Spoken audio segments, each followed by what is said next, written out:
Come in and let's sip this tea. Girl, come talk to me. Come on in. Girl, come on in here and talk to me. Sit on down and relax your body. Come in and let's sip this tea. Girl, come talk to me. Come on in. Girl, I'm gonna tell you about this hectic week and how God keeps blessing me. I'm here for you. I'm here for you. No matter what you're going through, let's chat. I'm here for you. I'm here for you. Girl, you know I'm here for you. Let's chat. Please take the time to read this disclaimer, for I am solely providing you with my commentary and my thoughts. Hey, honey. Hey, it is your girl, Miss Leda, and I am back with yet another video. So, guys, today's video is going to be a video that I have streamed together from Bruno, who is actually in North Carolina. He is a news reporter who has been covering the Shanquella Robinson story, and I streamed together all of his reports up until this point. So I hope you guys enjoy this video, and at the end, I will definitely provide you with my thoughts. I've been looking into this all day, and I'm left with two big questions. What happened to Shanquella Robinson, and what do her friends who went on this trip with her know about it? Information out of Cabo authorities has been difficult to obtain, so I called phone numbers associated with all of her friends who went on the trip. The subscriber you have dialed is not in service. Most of the numbers are now disconnected, but two of them went straight to voicemail. Sorry, mailbox is full. I texted both of them and also paid them a visit since they have Charlotte addresses. No one answered at the first store, and the same with the second. And while no one was home when I rang the doorbell this afternoon, a neighbor did tell me this morning they spotted CMPD outside this person's home. I sent an email to CMPD asking why they were there. CMPD says they are not involved in the investigation since the case happened in Mexico. I also sent an email to the Records Division asking for a police report, and I was told it will take 24 hours for it to be available. This is a pretty big development because for the first time, we are hearing from investigators on the ground in Cabo. Late last night, my television station got this statement from the State Attorney General's office in Baja California Sur. That is the state that Cabo is in. Friends claim that Shanquella Robinson died of alcohol poisoning, but the autopsy said that she suffered serious spinal cord and neck injuries. So naturally, we were wondering if law enforcement is looking into this. The last sentence of this statement kind of tells it all. It says the PGJE maintains the lines of investigations to collect more evidence to achieve the accurate clarification of events without ruling out any hypothesis. So basically that means this investigation is still open and they have not ruled anything out. Big breaking news in the Shanquella Robinson case that we just posted on WSOCTV.com. As you can see in this story, the agency presiding over this case in Mexico just confirmed to ABC News and Channel 9 that this is now a femicide investigation, meaning this is officially being investigated as a killing. I spoke to an expert on femicides in Mexico, and he said typically when a woman is killed in Mexico, a homicide investigation starts as a femicide investigation because they look for things like whether she was killed because of her gender or if it was a romantic partner that was involved in the incident.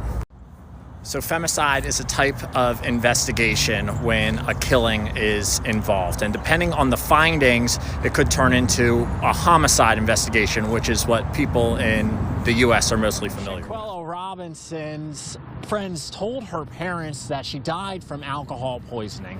That theory never sat right with her father, and he just, quite frankly, didn't buy it. Tonight, he is one step closer to learning what actually happened as the investigation into her death is now underway. Robinson is experiencing now is unimaginable. It fuels his desire to learn what happened to his daughter, Shanquella. He never believed her friend's claim that Shanquella died of alcohol poisoning. As we reported last night, Shanquella's death certificate never mentions alcohol poisoning. It lists the cause of death as severe spinal cord injury and atlas luxation. It says she died within 15 minutes of injury. In the box asking if the death was accidental or violent, the medical examiner wrote yes. State officials presiding over the case in Mexico have launched what's known as a femicide investigation. Michael Attiri is an expert on femicide in this region of Mexico. He says that will dictate the early stages of the investigation.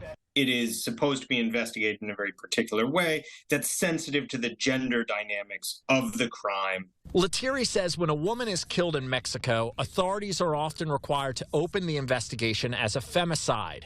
From there, they look into whether she was killed for reasons due to gender or if there were specific circumstances, such as domestic violence. Essentially, gender causes for violence have to be ruled out before it is classified as a homicide.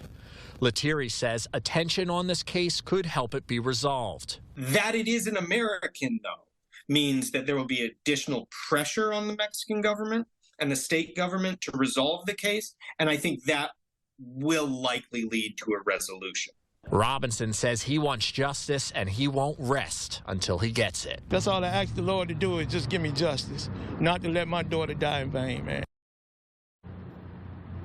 Shanquella Robinson was on this trip with 6 of her friends, and I once again tried to reach out to all of them today, but was unable to get in contact with them.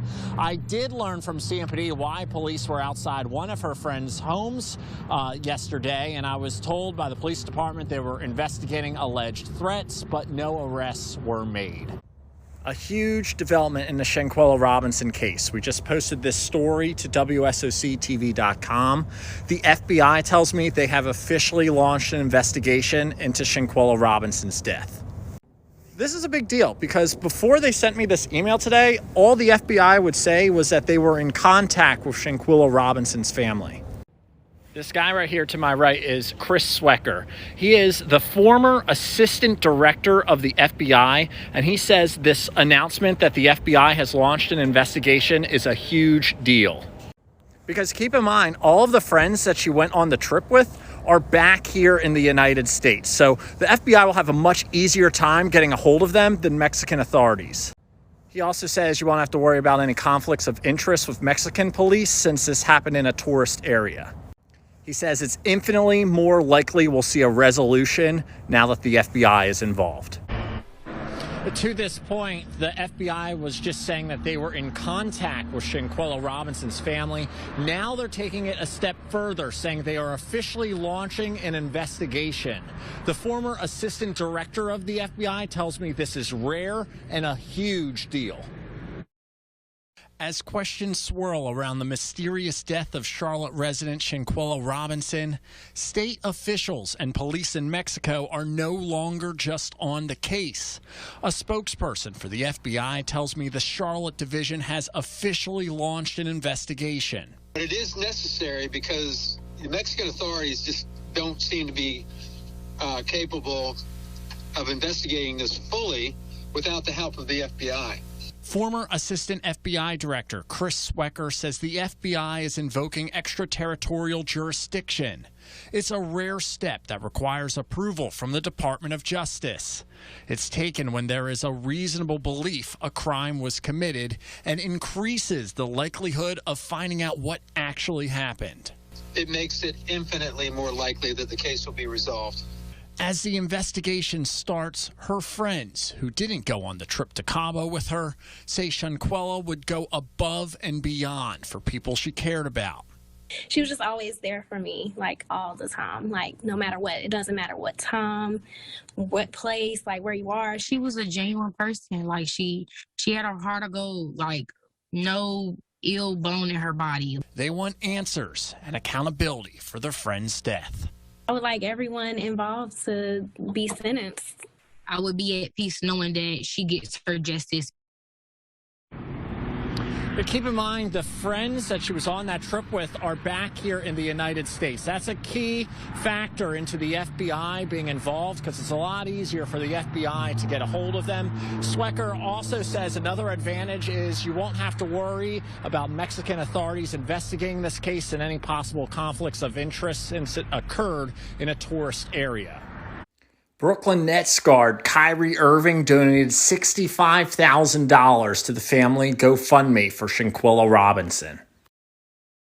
We've been friends since kindergarten. We went to First Ward Elementary, and I'm 23 now. Family and friends preparing to say goodbye to Shanquella Robinson. The 25-year-old woman was killed while on a trip with friends in Mexico. There's no way I'm supposed to be getting her ready for a funeral.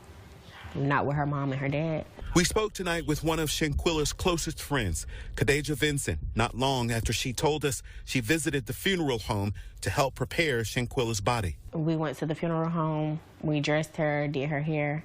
It was a crazy experience because today we're supposed to be turning up. It's supposed to be our Friendsgiving. Despite her disbelief, shock, and anger over Shanquella's death, Khadijah says this week's developments in the case have been somewhat encouraging. Mexican officials released Shanquella's death certificate showing she died of a broken neck and spine, not alcohol poisoning, as alleged by friends on the trip with her. I'm glad that it's getting the attention that it needs, because I wish it was like this from day one.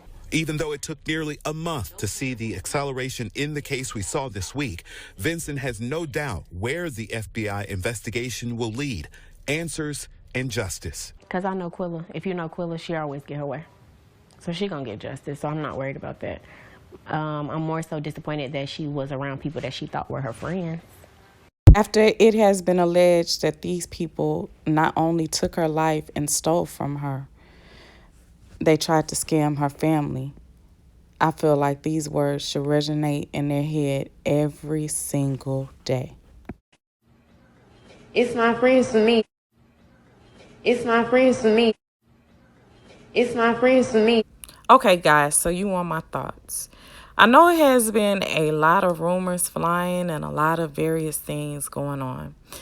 I have heard that there is a letter from these so-called friends who have said that it was basically them seeking revenge on Shanquella Robinson because she had set up their cousin to be killed. So let me tell you what I think about that. I think that's bullshit.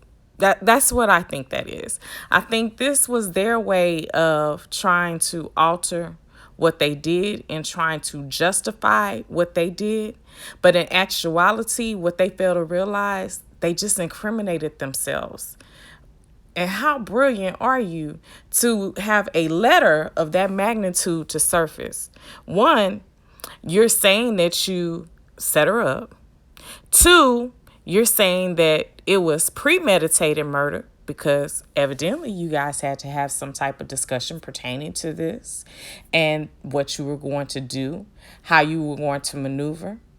And not only that, it says that that so-called best friend was in on it because he's the one that brought the two young ladies there. So, how smart are you to write a letter overly stating that it was premeditated murder? Like, you gotta think, man, where was the light bulb when you was writing this damn letter? Then Dejanay had posted yesterday, she's not going to jail for a fight. Okay, I want her to keep that same energy when she's sitting on cell block C with Big Bertha. I want her to keep that same energy. Now, the reason why I feel like this is bullshit, because here it is. You tried to scam this family. You told the mother that you needed $5,000 in order for a doctor to even see her. Why in the hell would you try to scam this family? You already killed their daughter, but now you're trying to take money from them.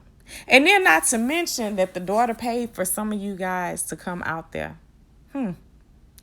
That wasn't enough? That wasn't enough damage? Y'all hadn't taken enough from this young lady? That you had to try to scam her mother and father by trying to take $5,000 for them? If it wasn't for the father being quick wit and saying, no, $5,000 for what? That would have been yet another thing that you got over them. Then for you guys to go to the home of this mother, sit there, look her in her eyes, in her face, and to flat out lie in regards to what transpired to her child, shows that you have no morals, you have no ethics. I just really, I don't understand how you can even look yourself in the mirror. Because to sit there and to lie to this mother and tell her that her child died of alcohol poisoning when she didn't even have a drop of alcohol in her system. And then to film your actions as if it's something to be proud of. That says a lot. That truly says a lot. I am so happy at this point that the FBI is getting involved.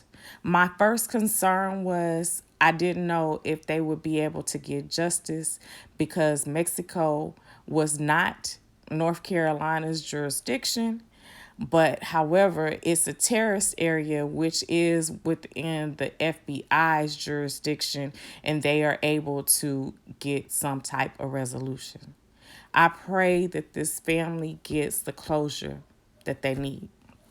Now, the investigation they're opening is one in regards to trying to see if it was a gender-related crime. Now, it has been rumors left and right. I'm not sure if Dejanay is a transgender young woman or if what she is, okay, at this point. It has, some people say she's a woman, some people say she's transgender. I really don't know, but that is part of what they're opening. So first they have to rule that out in order to then pursue a homicide case. And so it is going to take some time for this all to unfold, but at some point in time, this family should get their resolution. I just ask that you guys continue to pray for them and all that they are enduring, because this is a rough situation.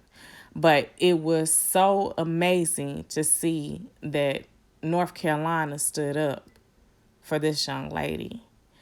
If you could just look down the street and see all of the people who were standing there trying to support this young lady where her so-called friends didn't. What a remarkable, remarkable thing to do. Like I say, I just truly pray for this family. I pray for the hurt for this father, because this father is just crying.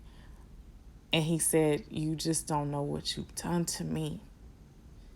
Now, it's not to say that the mom is not hurting, because she definitely is. She gave birth to that child. But from my understanding, this was his only child. And he will never be able to have grandkids. He'll never be able to have a reminder of his daughter. He'll never be able to walk her down the aisle. He'll never be able to offer her words of wisdom when it comes to marriage. He'll never be able to see his child again. I just truly pray for this family. And then I definitely want to say it's amazing that the point guard gave $65,000. Kyrie Irving gave $65,000. It proves that there are some good people out there still. You just have to pray for discernment, and you have to pray for God to remove anything that is toxic and speaks ill upon you and is there to cause you any type of damage or harm. Guys, I am Miss Leda. I am signing off.